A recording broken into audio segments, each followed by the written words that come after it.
Fin du gazoduc Maghreb-Europe, le Maroc sera-t-il affecté?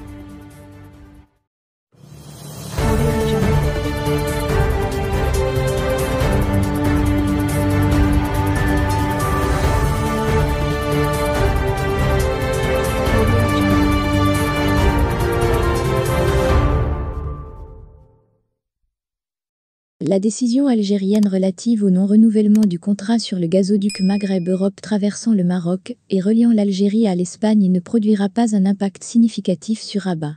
C'est du moins ce qu'affirme une source diplomatique assurant que le Royaume s'était préparé à toutes les éventualités concernant l'avenir du gazoduc Maghreb-Europe.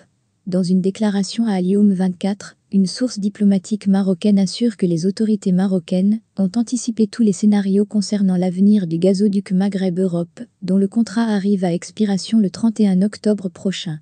Dans ce sens, le Maroc a pris plusieurs options pour son approvisionnement, notamment l'importation du gaz naturel liquéfié par bateau, ainsi que son transport et son stockage. Parmi elles, la création d'une société qui portera le nom de Onim Midstream.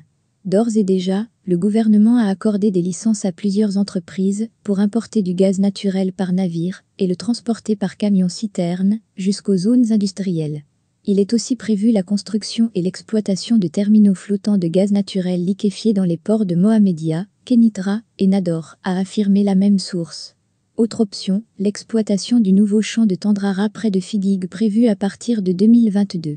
Ce champ peut fournir un tiers des besoins de production d'électricité, soit environ 300 millions de mètres cubes par an. Le ministère marocain de l'énergie et des mines a récemment décidé de mettre en place une feuille de route nationale pour le développement du gaz naturel 2021 à 2050.